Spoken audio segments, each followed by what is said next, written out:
Mamlaka ya mapato nchini TRA imetakiwa kuwashirikisha kwa mara wafanyabiashara katika hatua mbalimbali muhimu za kufanya maamuzi kuhusiana na masuala ya kodi kwa lengo la kuchochea hamasa ulipaji wa kodi kwa hiari miongoni mwa wafanyabiashara na hivyo kupanua wigo wa ukusanyaji wa mapato yatokanayo na kodi husika. Rai hiyo imetolewa na mwenyekiti wa Jumuiya ya Wafanyabiashara Tanzania julikanayo kama JWT Bwana Johnson Minja katika kikao cha pamoja ambacho kilijumuisha wafanyabiashara wa mkoa wa Iringa na baadhi ya viongozi waandamizi wa serikali ya mkoa. Unapomwambia kwamba wewe unatekeleza kesho lipa 100%, mtu ambaye ameshafikia kiwango cha kulipa shilingi milioni 1, unamwadhibu kwamba anatakiwa sasa alipe milioni 2.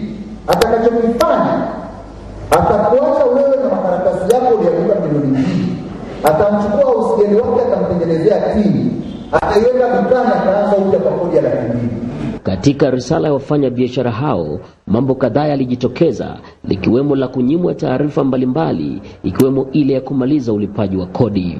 Na kwa mujibu wa sheria, tax clearance inatolewa kwa mfanyabiashara ambaye hana deni ya kodi. Sasa inakuwaje mfanyabiashara hata akilipa kodi zake zote bado huduma clearance mpaka milioni 20? Jambo hili ni rasmi, limeleta usumbufu mkubwa na kusababisha wafanyabiashara washindwe kupata mikopo kwa wakati kwa ajili ya kuendesha biashara mpaka wana tax clearance. Tunaomba kero hili liondolewe kwa kuwa jambo la mashine sasa litatolewa bure. Wafanyabiashara wote ni vizuri kufahamu shughuli zenu za kibiashara kwa mujibu wa sheria, kwa sababu kukwepa sheria kwa namna yoyote ile ni kosa na itaadhibiwa kwa mujibu wa sheria za nchi. Mgeni rasmi wa kikao hicho cha siku moja alikuwa mkuu wa mkoa wa Iringa Bi Amina Masenza. Clement Sanga, Channel 10, Iringa.